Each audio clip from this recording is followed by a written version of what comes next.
Remember the foods you loved from the 70s? Let's take a delicious stroll down memory lane and rediscover Britain's most iconic culinary classics from the decade of disco and fondue parties. If you enjoy this type of content, don't forget to like and subscribe to the channel. No 1970s dinner was complete without a prawn cocktail to start. Imagine a glass chalice brimming with tiny pink prawns in a Marie Rose sauce, a tangy blend of ketchup and mayo, all perched on a bed of shredded lettuce. Pure sophistication in 1975. This retro starter became a symbol of classy dining, featured on menus at every Burney Inn steakhouse across Britain. It was elegant, yet approachable. Chilled seafood made posh with a splash of sauce and a wedge of lemon. Families attempting a fancy meal at home would whip up prawn cocktail as a first course, channeling that restaurant glam. Picture a bustling 1970s pub or a late-night Tiffany's nightclub. You've danced to some ABBA and now you're hungry. What arrives is chicken in a basket, literally a portion of fried chicken and chips served in a wicker basket lined with paper. It sounds simple, but back then it felt delightfully novel. Patrons could munch away without formal plates, enhancing the casual vibe. Clubs and pubs embraced it as the go-to snack for revelers. The chicken was crispy, the chips were hot, and the presentation was pure fun. It epitomized the 70s trend of informality creeping into British dining. No cutlery needed, just dig in with your hands and enjoy. Quiche Lorraine arrived on British shores as a taste of France and quickly became the sophisticated dish to serve. Throughout the 1970s, a quiche, essentially an egg and bacon tart, was seen as the height of chic home cooking. Previously little known outside France, by this era, quiche was saved for guests and special suppers in many UK households. The classic Lorraine version, with a rich custard of eggs, cream, cheese and bacon in a flaky pastry crust, was especially beloved. It was exotic yet familiar, basically a posh bacon and egg pie. In the mid-70s, Britain caught fondue fever, thanks in part to ski holidays and the allure of all things alpine. Suddenly, everyone wanted a cheese fondue set, a communal pot to melt gooey Emmental and Gruyere with wine, and long forks to dip bread cubes into the molten bliss. Throwing a fondue party became the epitome of social cool. The experience was interactive and fun. Friends gathered around the pot, swirling bread and cheese while trying not to lose their peace. It was messy, it was sociable, and it was absolutely the in thing by 1975. Many British homes had never smelled hot Swiss cheese before, but now that aroma filled the air on Saturday nights. As a dinner host, serving fondue showed you were worldly and up-to-date. Britain's love affair with Indian curry truly blossomed in the 1970s, and nothing symbolizes this more than chicken tikka masala. This creamy, spiced curry, pieces of roasted tikka chicken in a mild tomato cream sauce, became so popular that it's often called Britain's national dish. Its origin story is the stuff of legends. In 1970, a customer at a Glasgow curry house complained his chicken was too dry, so chef Ali Ahmed Aslam improvised a sauce with tomato soup, yogurt and spices, creating the first chicken tikka masala. Whether myth or fact, there's no denying the impact. By the mid-70s, CTM was a star item at Indian restaurants and takeaways across the UK. It offered just enough exotic flavor for British palates without being too fiery, a perfect gateway curry. Layers of chocolate sponge cake soaked in cherry kirsch, smothered in whipped cream with cherries and chocolate shavings on top. Black Forest Gâteau was the showstopper dessert of the 1970s. Originating from Germany's Schwarzwälder Kirschtorte, This indulgent cake became a British sensation. No fancy meal out was complete without a towering slice. Chain restaurants like Burney Inn cemented its iconic status by offering Black Forest Gâteau as the default dessert in their 3-course menu. At home, people attempted their own versions or, more often, bought frozen ones to defrost for special occasions. It was decadent and a tad gaudy, brightly red candied cherries on top, curls of chocolate, sometimes even sparklers on a birthday version. If you attended a party in the 70s, you likely encountered a party hedgehog, not a real animal, but a hilarious appetizer centerpiece. The host would take a half melon or a foil-covered potato and stud it with toothpicks, skewering cheddar cheese cubes and neon yellow pineapple chunks, creating a spiky hedgehog laden with treats. Sometimes olives or cocktail sausages joined the fun too. This oddball creation was the height of casual party sophistication. Guests would pluck the sweet savory bites off the hedgehog throughout the evening.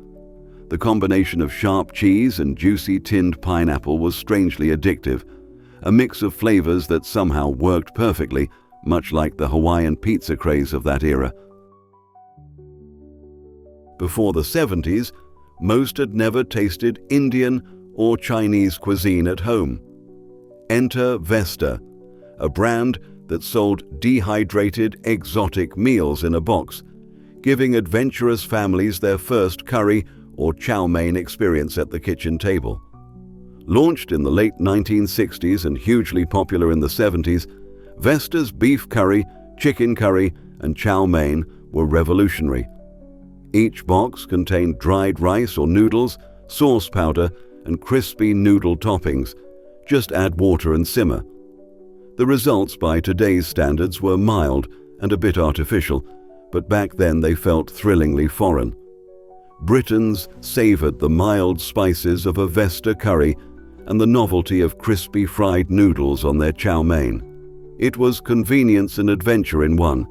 Historic accounts note these were the first taste for many Britons of foreign food, a true culinary milestone.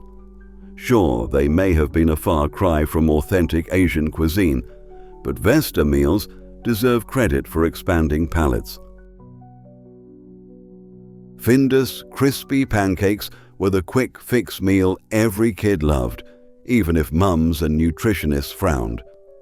These were flat, semicircular savory pancakes coated in breadcrumbs and filled with various fillings like minced beef, chicken curry, or oozy cheese.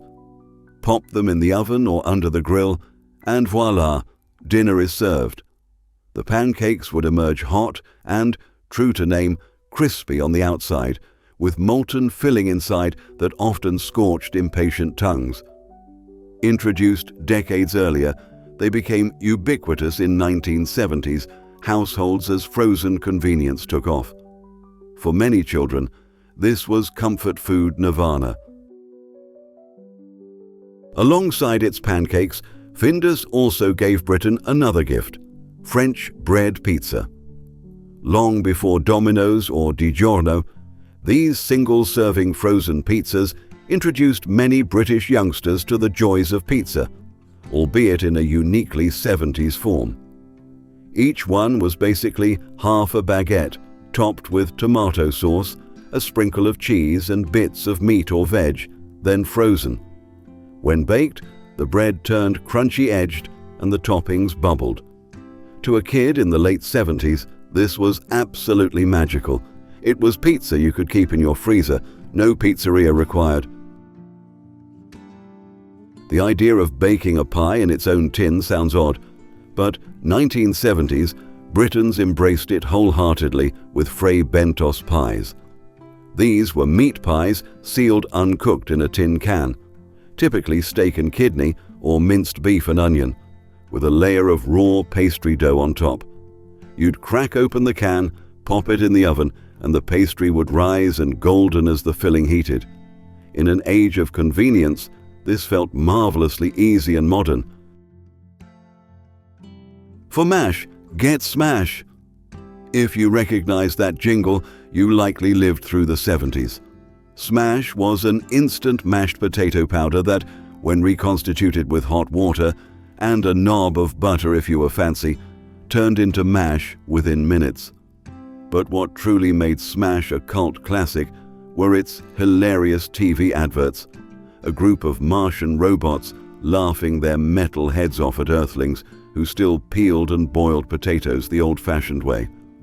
Those commercials, airing from 1974 onward, were an instant hit, so much so they're still ranked among Britain's best ads ever. Thanks to the Martians' endorsement, Smash became hugely popular. Busy mums loved the convenience, and kids actually enjoyed the taste, or at least the novelty. The mash itself was fine, a bit too smooth, a touch of a strange aftertaste, but when drenched in gravy, it did the job. University students practically lived on Smash because it was cheap and quick. And for many British families, this space-age product symbolized modern living. No more hours of boiling spuds, just instant fluff. In 1977, a quirky new product hit UK shelves courtesy of Golden Wonder, Pot Noodle. Billed as the ultimate in convenience, it was a meal in a pot. Dehydrated noodles, vegetables, and flavored powder, all in a disposable cup. To prepare, you just peeled off the lid, added boiling water, waited 2 minutes, and stirred. Presto! Instant noodle soup/noodle stew hybrid. British consumers had never seen anything quite like it.